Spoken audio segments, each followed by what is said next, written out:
As the damned dozen were fighting their way through the ruins of the Kong family building, Lin Daiyu was learning more about Honglu, or Jia Baiyu as she knew him as.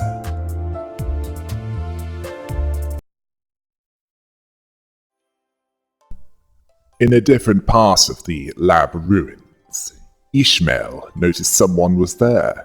She had signs that she had already been fighting. She didn't like it that she encountered another candidate at this time. Then Daiyu identified her as Wang Qingshan. Wu saw that she was hurt, asking who did that. According to her, it was Jia Q. She barely escaped him, asking why he had to come back, disappearing from Hongguan like that after investigating the annihilation of the Kong family. She thought that he'd never return, so why now?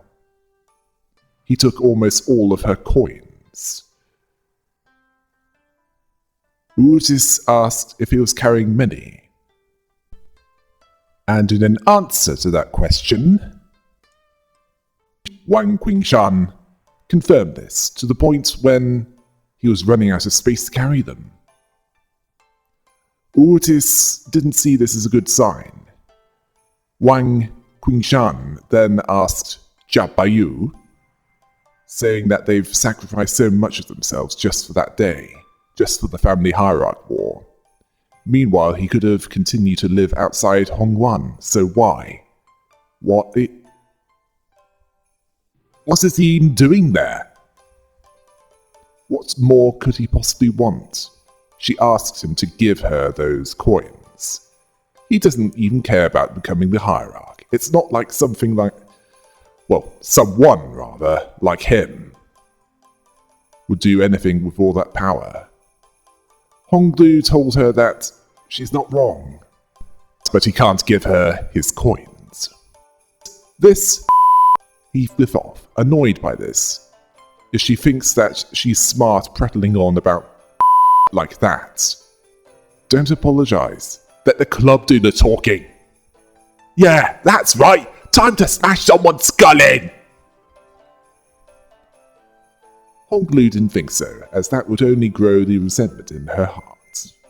Heathcliff thought that it would make him feel better. Honglu told him that he never needed to feel better. This was puzzling to Heathcliff.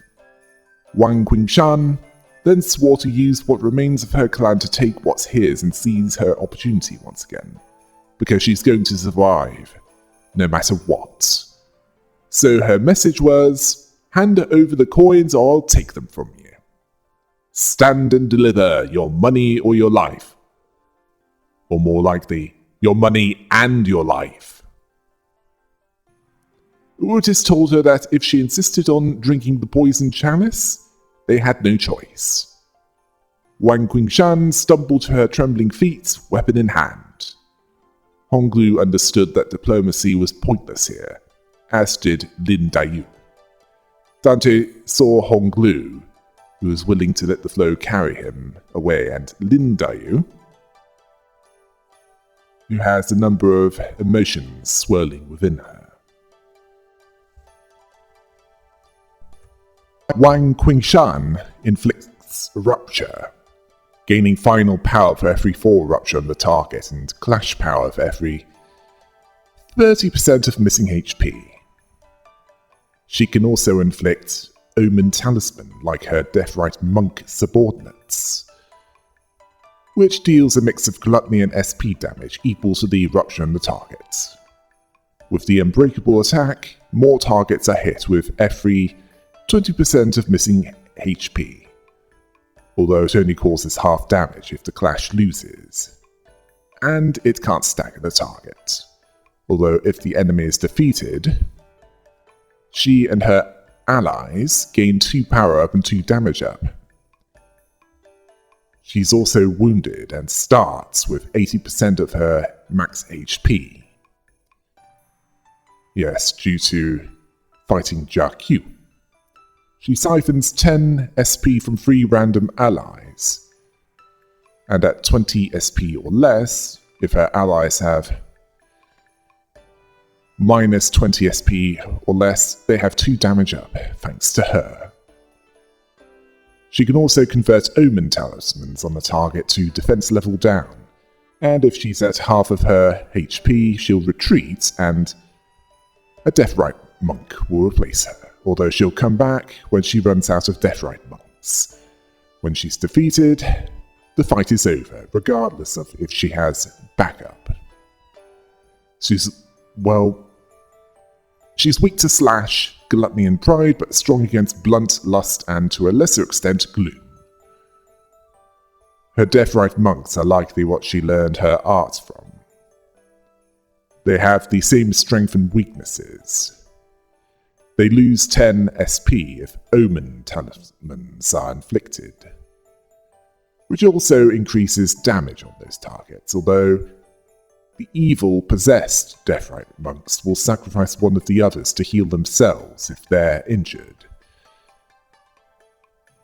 They will heal 50% of their maximum HP and 25 SP, and also recover from stagger. They took Wang Qingshan's coins. After beating her down, Ishmael didn't see it as a lot of coins, but it was still worth it. Wang Qingshan believed that she failed miserably there, having accomplished nothing. They might kill her when she gets home. Well, considering how the parents of one of the candidates in round 1 were, when their child failed, I would not at all be surprised. She wanted to do something, anything, to be a proud sister of her younger siblings. Ishmael told the others to leave her and keep moving. It's not like getting eliminated is an instant death sentence. Well, considering what Wang Qingshan was implying, it's a delayed death sentence from her own family. Wang Qingshan told Jia Bayu that he doesn't understand. He does nothing but watch all his life, as that fight defined their entire lives. Hongluo agreed with her. He didn't understand, and he never would. She then stumbled into the hallways, weeping, waiting for the high shoe to take her away. Ishmael understood that all his passivity and talk about not getting angry wasn't because he was a nice guy. He was seen as more difficult than she thought. He didn't seem to take much notice of this. Sinclair understood that they'll be more likely to run into other candidates as the space around them shrinks. Ishmael agrees with this, and it's getting clearer that the biggest threat to them continues to be, and Yisang finishes that sentence with Jia Qiu. Sinclair hopes that they never run into him. The host announced that Wang Qingshan, although not by name, was the 12th elimination. Gregor understood that all the mediocre candidates must have been eliminated by now. What remains will likely be tougher. He also saw a lot of posters around the lab there. Apparently they were going to present their research to the public. Honglu confirmed this to be the case. Gregor saw this as typical, seeing researchers as those that can't help show off their achievements. He thought too bad the sweepers and the claws tore through everything, even the posters. Then he noticed some posters were untouched, asking why that was. Faust answered that by saying that they didn't destroy the posters because those posters weren't evidence of the taboo ever existing. They're extremely thorough in erasing this. Clearly those posters were advertising something different to the experiment that ended up breaking the taboo. Sinclair didn't know that this factored into it. Faust saw it as simple. The experiment on the poster was unrelated to the annihilation of the Kong family. Ishmael understood that to mean that Jamu must have prepared an entirely separate experiment using the Kong family's support, with an escape plan just for herself. Then Dai remembered these posters and how everyone was the closer they got to the presentation. Boluses made by the Kong family always performed beyond everyone's expectations. Then we saw a vision of the past, where a H-Corp researcher asked Jamu why she continued to to bring Jabayu to that place. He's not even old enough to understand what those experiments are for, not to mention that it must be quite troublesome for her. Jamu saw this as a question with an obvious answer, as that experiment will define the destiny of Hongguan itself. It's only right for the Jade of Jagyuan Yuan to be there to witness such a great undertaking. The researcher understood this and then looked at Jia Beyu and saw that he wasn't much of a smiler, believing that he'd look much better with a smile on his face, as he's the precious Jade of the family. Jia Beyu didn't know what to say. He looked troubled. Jiamu told her that his existence itself is precious, that Jade shall shine when the time is right. In the meantime, she told the researcher to focus her attention entirely on the experiment. The researcher understood this to mean not that experiment, but a specific experiment. This reminded her that she didn't have much time, as every clan under the Kong family was quite excited about this announcement. Jamu confirmed this to be the case, saying obviously that the time is nigh indeed. Yeah, more like the end is nigh for all except the one that would become Jiakyu. The host announced that the end of the game was nigh. The stage was shrinking again, seeing this as cardio day for everyone. This corralled the contestants a floor below to the basements, telling the audience that things are really going to get interesting from this point, so they shouldn't take their eyes off the spectacle. Gregor saw that place as even more deserted than the upstairs. Ishmael saw it as just another lab by the initial appearance, but she wondered what they did down there. Masalt noticed one difference. There was nothing left in there. Faust saw this as correct, seeing that this is where it must have begun. Everything that was connected to the taboo. Otis understood that the number of remaining candidates was still shrinking. They need only collect the coins. They should not lose sight of their mission, no matter what. She continued to give a constant stream of encouragements as they moved from room to room. More Pekatula and Condemned were encountered as they continued their exploration. After fighting more of the Condemned and even Pekatula, something is found. No wisdom nor virtue can change the past and the future, and human connections and fate make strangers of neighbors. The host said, "Welcome, candidates! Congratulations on making it to the basement. Did you know that there are far more opportunities down here to collect those coins that all of you want? In fact, there are so many opportunities that there's one right under your feet, in that hole. Who will dare make the dark descent to claim the coins? The hole leads into the pitch-black darkness of the building ruins. They don't need to go down there to know that it's probably a pretty risky trek." Dante understood that they do need the coins, but this might be too big a risk to take. What if they get injured or worse, killed? If it's decided that it's not worth the risk, then Dante considered that collecting coins was important, but they didn't want to potentially throw their lives away for nothing this early in the game. There are just too many variables. they decided to move on without delving into the hole. If they decided that it was worth the risk, they knew that they needed every single coin they could get to come into second place. It looked dangerous, but they had to take the risk. A check was made, and if the identities were high shoe identities, that added a bonus. And if the check passed, the Chosen ran past the other clans and began to rapidly descend. The host said, "All right, looks like everyone's rushing ahead. Let's see which of the contestants will manage to grab the coins."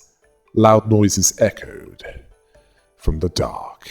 Then something large crumbled. They could only hear the contestants screaming. Dante asked if something went wrong down there. And just as they were beginning to worry, the Chosen crawled out of the hole, alone. The other candidates didn't make it. They took the coins that the Chosen picked up from the hole and continued on. 6 coins were obtained, and the Chosen was healed back to full SP. If the check failed, it happened much the same, except the Chosen didn't return. They needed to find their remains and turn back the clock. So they descended down the hole to look for the Chosen's body. This would result in the Chosen being killed until the next safe room. In the basement lab ruins, they found more of the condemned of Hong Yuan in that room, who was in a similar state as the ones above. And draped around their necks was more coins. A prisoner kept saying, "Forgive us." Heathcliff was silent for a few seconds. Then he exploded with outrage, saying that the bloody lunatic who came up with this and the deviants who consume it, they're all in the head. All of them. You're not the only one that sees that, Heathcliff. And the worst part is, well, this amorality is the typical mindset of a wing. Yi Sang saw those poor people as barely conscious, yet those terrible markings on the wall tell a tragic tale of those who desperately decide to escape there. It troubled Heathcliff that humans were experimented on at all. Never mind prisoners like they were pawns in a game. It just reminded him that it was common in the city. The same thing happened in Wuthering Heights. Heathcliff had no argument against that, even though he wasn't the one in charge of that experiment. Don Quixote detested that they had to take down the condemned to get their coins. If they don't attack out of ill will, they're all merely... She didn't finish that sentence, but Dante understood what she was trying to say. Those prisoners aren't monsters, distortions, or even abnormalities. They're just... people. Exploited and experimented on by the great houses. Don Quixote understood that the world wasn't as black and white as she used to think, but...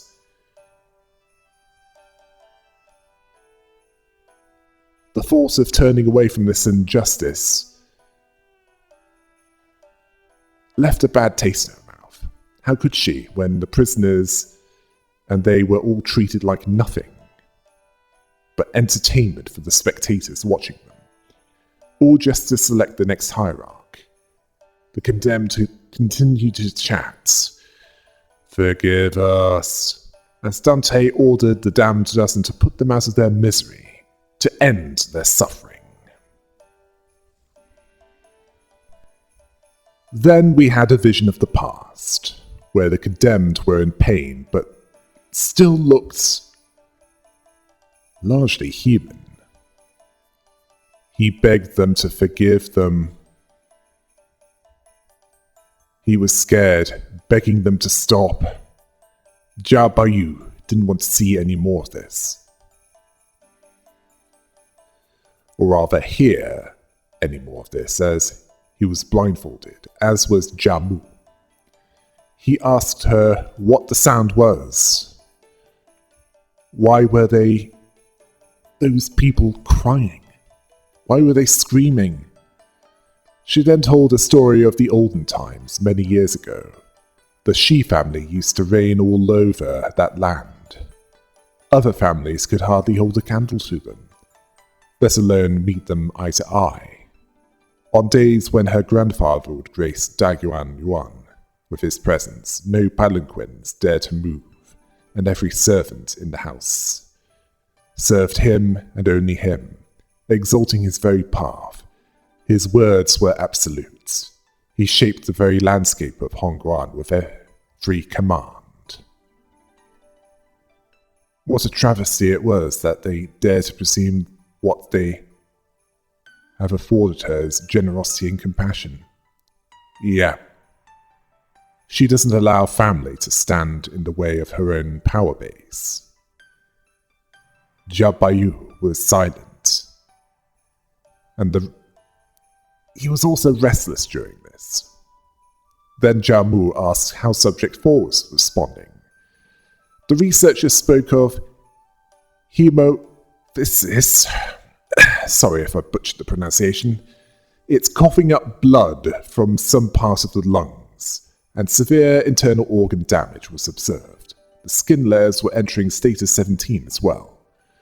Jiamu told her to mix reagent 3 and 8 at a 50-50 ratio, dehydrate it for 1 earthly branch hour, and inject it into Subject 2, telling her not to forget to shuffle the ingredient labels randomly before numbering them. The researcher understood, seeing that an experiment to create the 13th branch of Haishu. She could hardly wait to see the results.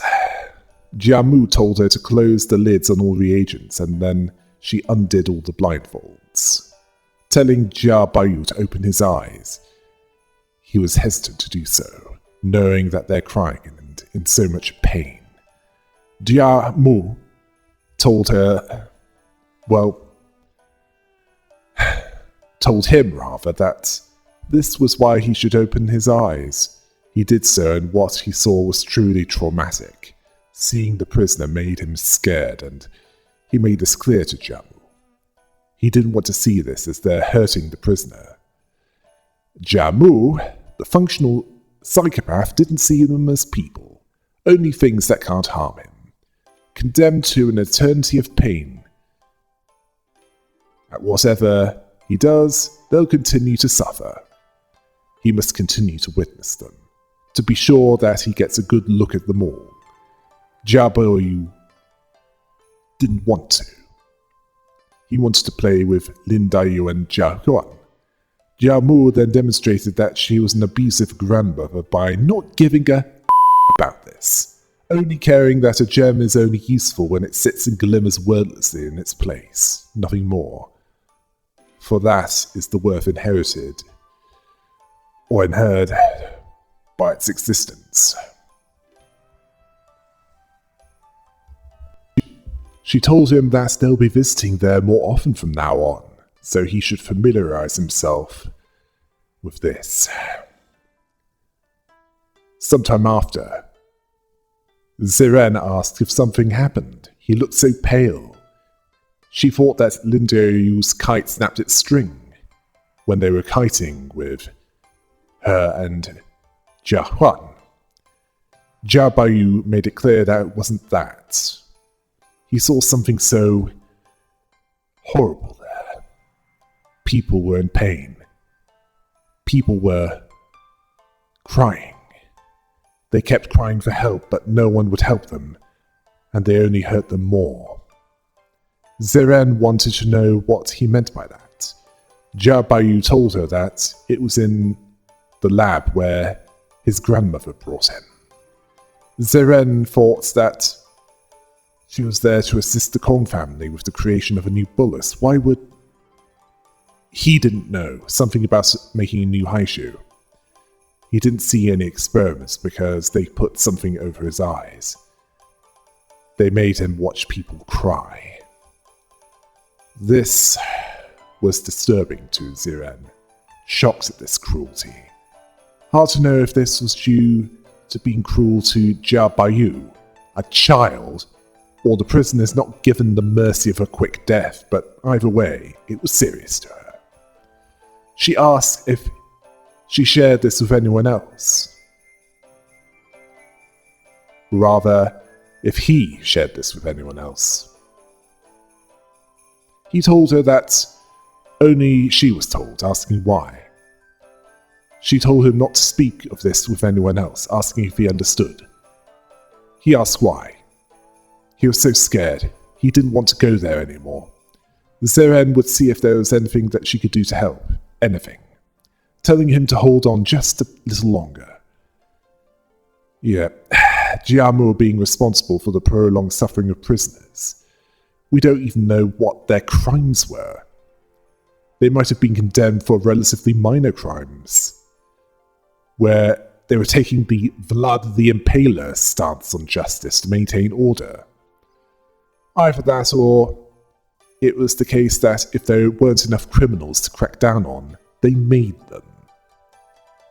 Surely that would be bad enough. To keep them alive for possibly years in constant agony.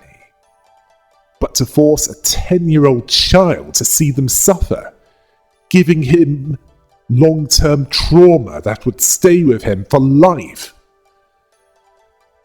Now, I know it's not as simple as black and white or binary morality, but in this case, definitely, it's pure evil. Back in the present, he thought back on that, and Zeren was just as scared and lost as he was. He should have known that telling her wouldn't have changed anything. Too bad he didn't know any better then. Then Roger remembered how Zeren was now. Dante understood that she was nothing like what she was in the past. Honglu called it erosion, recalling that Zeren always worried so much about him, more than he did for himself. When that worry and anxiety became too much, she decided not to feel anything at all, because she would fit in much better in Dagyuan as she is now. Lin Dayu, after pausing for a few seconds, told him that she missed the old Zeren, though she seems alone in that sentiment. Or it is understood that the 13th Haishu must have been Jiamu's real experiment. Honglu confirmed this to be true. Apparently the other experiment was part of her sleight of hand. Gregor understood that she was crafting 2 different boluses at once. Honglu told him that none in Dagyuan Yuan was as well versed in crafting boluses as she was. Lin Dayu told them that recipes for boluses used to create the Haishu are really complicated and well guarded to the point where no outsider ever learns of their recipe. Well, none do so to live to speak of it. If they do, well, she believed that even with Jiamu's expertise, even with the support of the Kong family, creating a new branch of the Haishu pack was an entirely different matter. This brings up, well, it brings us to the question whether it really was a 13th branch of the Haishu pack she wanted to create. Whatever it was, it clearly led to a taboo being broken and the Kong family that was present taking the blame for it, while Jiamu survived, letting the Kong family take the fall for her. Her paranoia knows no bounds, where even if they didn't pose a threat in the present, she was willing to wipe them out in case they might become a threat later. It's as the Jedi would put it, those that have power fear losing it. After this, the artifact known as the Deep Claw Marks was gained, which grants 1 clash power up for 3 turns after substituting in, which is beneficial for those teams that have those that can retreat, such as the Deviat Association identities. After that, they force more condemned on the southeastern part of the basement and found an event. They entered a room to find a condemned of Hongguan bound to a wall. In front of him were several punitive weapons like whips and batons. The host said, "The man who sits before you is a prisoner of H-Corp. He is a condemned who has committed a grave crime. Punish the condemned candidates, and you'll be rewarded with coins." If they refused to punish the condemned, it was noticed that the prisoner already seemed to be in a great deal of pain, a side effect of some experiment. Sure, he was supposed to be one of the condemned, but they didn't think that they had either the reason or the right to punish him. After a brief discussion with the others, they decided to end his suffering instead, and a battle with them started. They put them out of their misery, and 3 coins were gained from that battle. If they decided to punish the condemned, Dante understood that they needed to collect as many coins as possible. Dante felt sorry for the prisoner, but they asked them to punish the condemned anyway. A check occurred, and if the Chosen failed, then the Chosen's weapon didn't have enough force put into it, and they put down their weapon, unwilling to do any more. 1 coin was gained, but the Chosen wasn't happy about this. And this would, it would cause the Chosen, Don Quixote, and Heathcliff to lose 10 SP. If the check passed, the Chosen would swing their weapon with all their might. Some blocked their ears to try and block out the screams.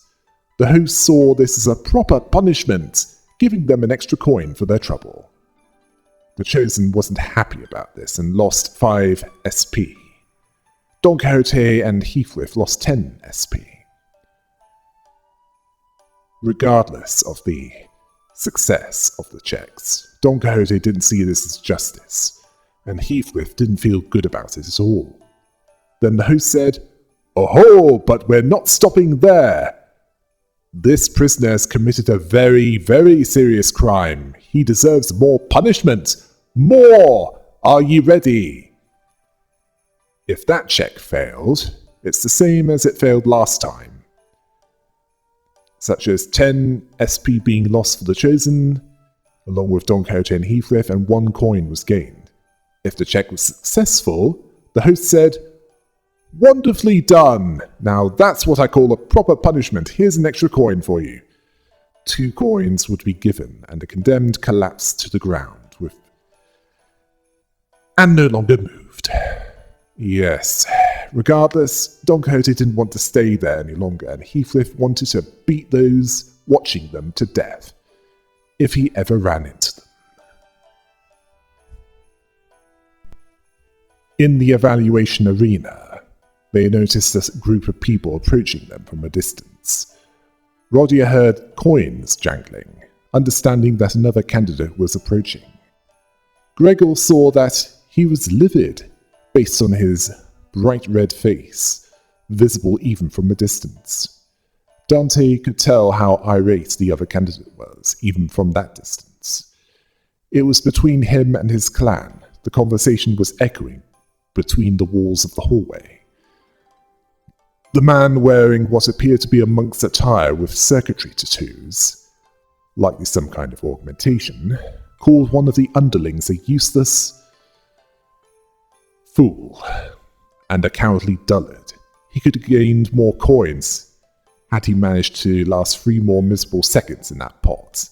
His underling struggled to defend himself from that verbal lashing. He didn't need to grab anymore, asking what use are his hands. His head it still sits above his shoulders, but why is it there? The candidate understood that he'd gone completely mad, deciding to leave him. Then changing his mind, deciding to kill him before they move on, not wanting him to blubber all over the place about them. Then Uruti is surprised that, by telling him, he let his guard down. He was briefly surprised, then he realized that it was just Jia Bayu. Honglu knew that he was Shi Jing. He saw that his clan was entirely intact, no casualties yet. understanding that he still hasn't cracked the code to gaining the most coins in that game. Honglu asked what that might be. Shi Sijing told him that it was knowing when and where to deploy your tools. If there was a mysterious door, push them in first. If things don't go your way, use them to make your escape, seeing them as human resources. Yes. Sounds more like assets to discard when they outlast their usefulness. Asking if he's read any books on the art of war. I'm not sure if Sun Tzu wrote anything about that. Honglu understood enough. Shi Sijing saw Honglu as too soft to make sacrifices. Not used to doing so, after spending his whole life stuck in his room enjoying the nice outdoor breeze. Honglu told him that it's the opposite. He's too used to it and didn't want to do that again.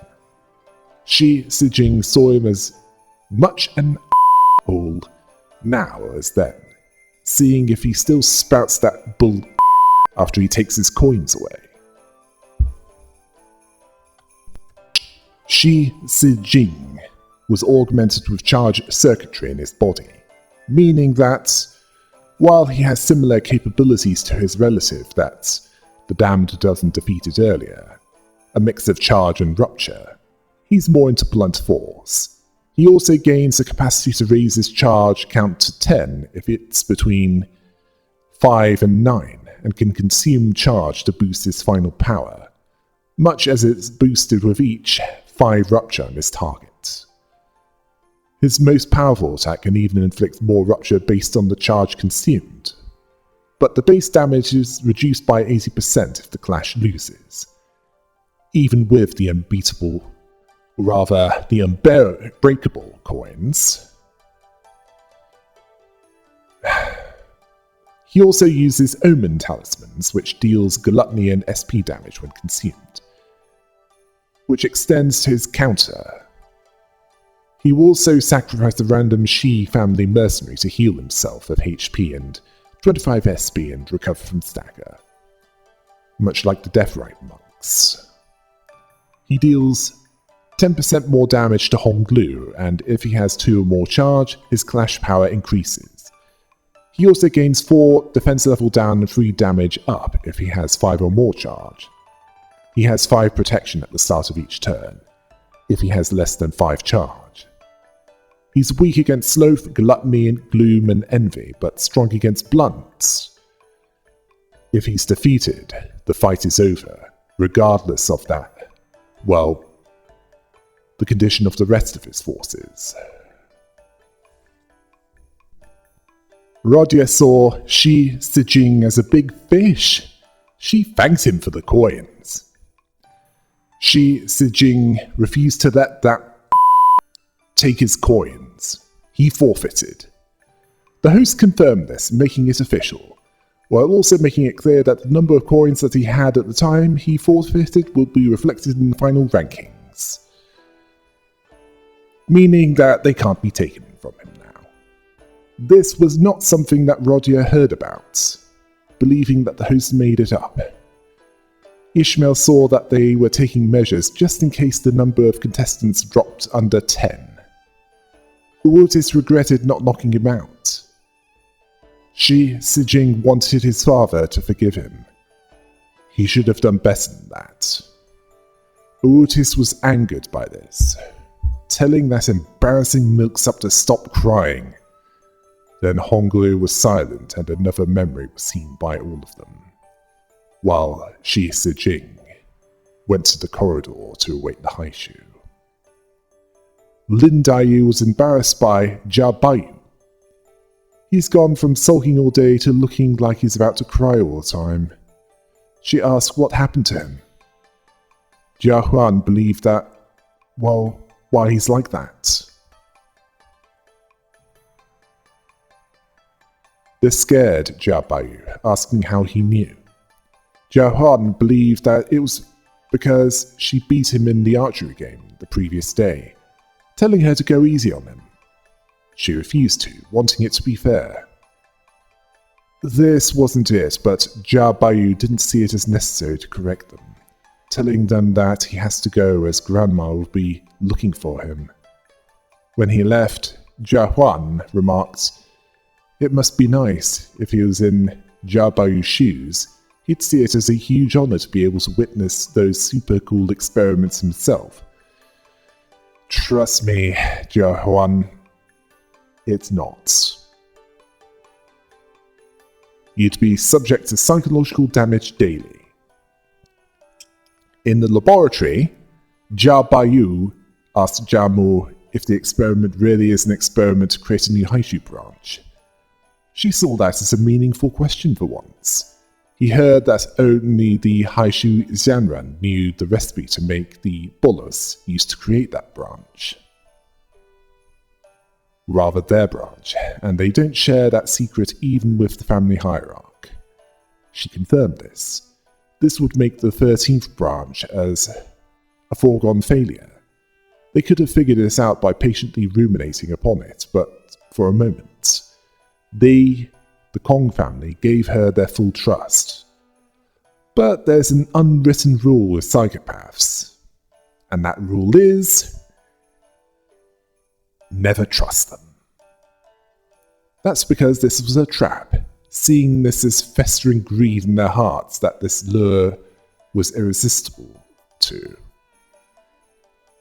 Seeing this as gauntlet of them, asking them if they truly believe that a task so grand as the creation of a new Haishu branch could be achieved so easily, without sacrifice.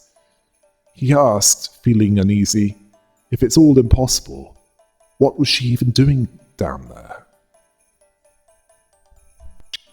She saw the Kong family as pretenders, nothing but dishonest charlatans who have, as though they purloined power that they wield was gained by their noble qualities. Seeing Hongguan as different in the past, not a place for them to wield and shape as they see fit, where if they refuse to relinquish it to their rightful lord, she'll have no choice but to pry it from their hands. Jia Baiyu didn't like the sound of this treachery. He didn't want to watch anymore, calling for someone to help him. Jia Mu saw him as a precious peerless treasure, a necessary element of that sacred plan, telling him that it's imperative that he doesn't speak lightly around the foolish masses of the secular world.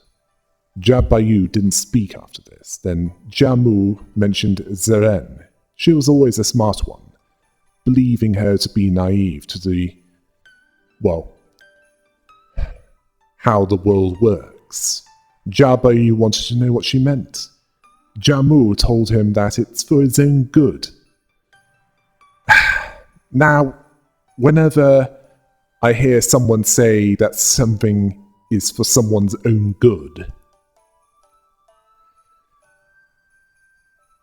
my advice is run for your life, because what they have in their heads is the exact opposite of what's for their own good. Also, she lectures on greed and taking power when she has such an overwhelming hunger for power that she seeks to eliminate what she sees as a potential threat, regardless of their true motivations. She's worse than a typical wing higher-up, as she not only sees those below her as lesser, but she has a pseudo-religious belief of her own superiority. That makes it even worse. The only group that can surpass her in this regard is the head. As for Zeren, well, the night that Jia Baiyu came back home, Zeren welcomed him back. This worried him. What Jia Mu said. Then Zeren spoke in a neutral tone and has a neutral expression. Jia Baiyu questioned her, did something happen to her? According to her, at some points before he came back, a Haishu visited her. She was beaten and her head was removed, for she didn't know her place. He asked what she was saying. She told him that with Jia Mu's mercy she was rebuilt it's not a concern for him anymore. She noticed that Jia Bayu was trembling, asking if he would like a cup of tea. Jia Bayu was so scared, saying that it never ends. Zeren told him that it can't be helped. He asked what should he do. Zeren told him to witness it in silence. This was not what he wanted to hear. Zeren told him to visit the revered Xianren, telling him to neatly comb his hair and dress himself in his most elegant outfit, and not forget to carry himself in the reverent manner. He did so. It keeps getting worse for him, doesn't it? He's now lost, at this point in his past, one of his only escapes from his torment, where Zeren had become worse than dead. She had her mind altered, so that she's whatever Jiamu wants her to be. Her body might still be living and breathing, but who she was before Jia Bayu told her about what was going on down there, she's practically dead. Either Jiamu didn't like what Zeren said about this, had her intercepted before she could tell anyone else, or she found some other means to find out about this. As if her hypocrisy and double standards aren't bad enough.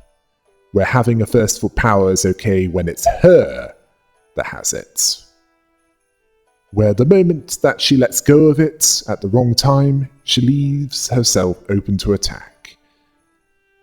Then we see one of the condemned, begging for forgiveness, saying that they'll never sin again. They'll never covet the room of another again. They'll never covet the food of another again.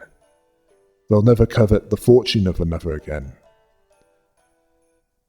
Lin Dayu then said how many times was Jia Bayu going to make her ask him what happened, wanting him to tell her, telling him to whisper in her ear if it's some source of secret. He saw it as nothing. The people that he can still hear them fall.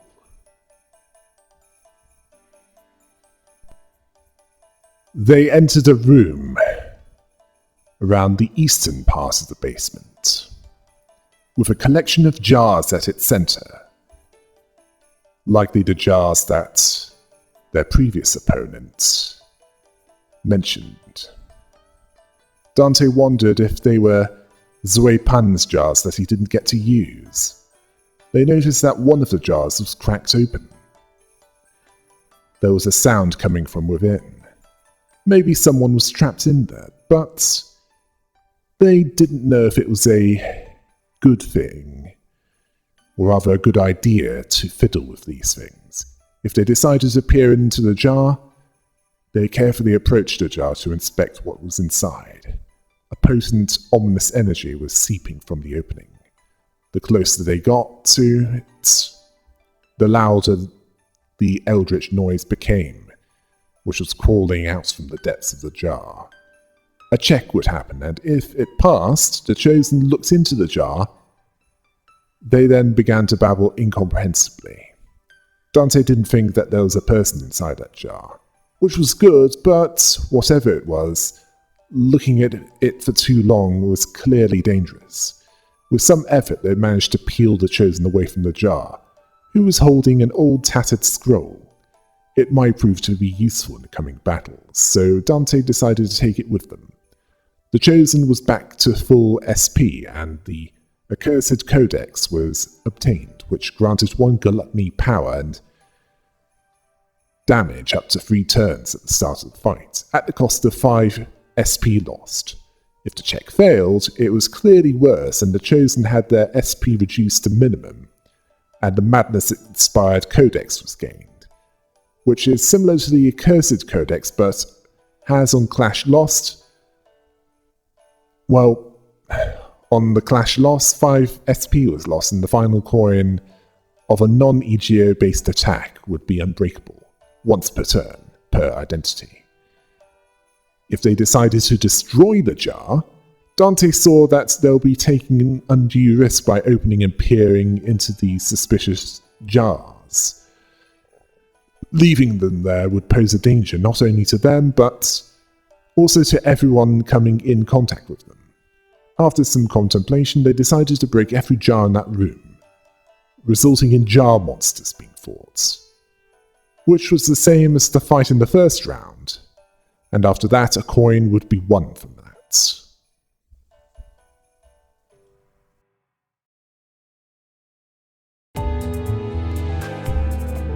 They seem generic so far, but at least Lin Daiyu has some answers. Until next time, hail the rabbit!